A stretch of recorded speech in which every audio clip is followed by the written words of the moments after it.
ব্যবসা করতে নিষেধ করেন নাই, ধন সম্পদ আল্লাহ পাক অর্জন করতেও নিষেধ করেন নাই, কিন্তু দুনিয়ার পূজা করতে আল্লাহ নিষেধ করেছে, দুনিয়ার মোহে ডুবে যেতে আল্লাহ নিষেধ করেছে। সম্পদ ওসমান রাদিয়াল্লাহু আনহুরও ছিল, কিন্তু সেই সম্পদ তিনি তার প্রয়োজনে যতটুকু লাগতো এতটুকু ব্যয় করতেন, বাকিটা আল্লাহর রাস্তায় ব্যয় করতেন। উসমান রাদিয়াল্লাহু আনহুর মতো ধনী হতে কোনো সমস্যা আছে? আপত্তি আছে?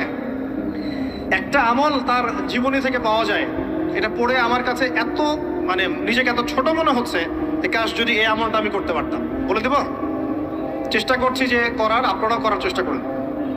উসমান রাদিয়াল্লাহু আনহু ধনী ছিলেন কিনা? তো নবীর কাছে গিয়ে বলছেন যে আমার ধন সম্পদ খুব বেশি বাড়ছে, ইয়া রাসূলুল্লাহ আপনি সম্পদ একটু কমানোর দোয়া করেন তো আমার জন্য। চিন্তা করা যায় মানুষ এমন দোয়া কেউ করবে এই যুগে?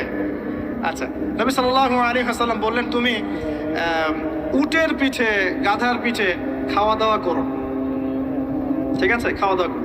তো তিনি খাওয়া দাওয়া করেন।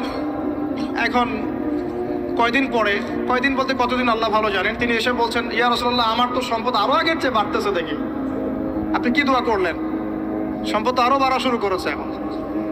তখন তিনি বলছেন যে তুমি যখন খাও তখন তোমার হাত থেকে যদি খাবার পড়ে যায় তুমি কি করো? তখন তিনি বলেছেন আমি, আমার হাত থেকে খাবার যদি পড়ে যায়, একটা দানাও যদি পড়ে যায়, আমি উটের পিঠ থেকে নেমে সেই খাবারটাকে তুলে পরিষ্কার করে তারপর খাই। উসমান রাদিয়াল্লাহু আনহু এত ধনী মানুষ, তিনি প্রতি বেলায় 100 মানুষকে খাওয়াতে পারেন, কোনো সমস্যা নেই।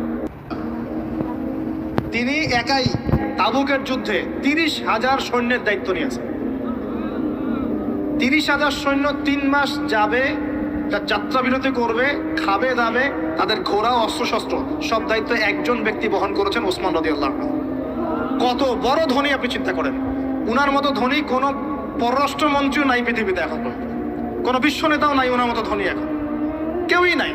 আর উনি কিন্তু তার এই ধন সম্পদ সুদের মধ্য দিয়ে অর্জন করেন নাই, তার ধন সম্পদ দুর্নীতির মধ্য দিয়ে অর্জন করেন নাই, তার ধন সম্পদ তিনি কিন্তু এই যে অন্যের সম্পদ অন্যায়ভাবে দখল করে অর্জন করেন নাই।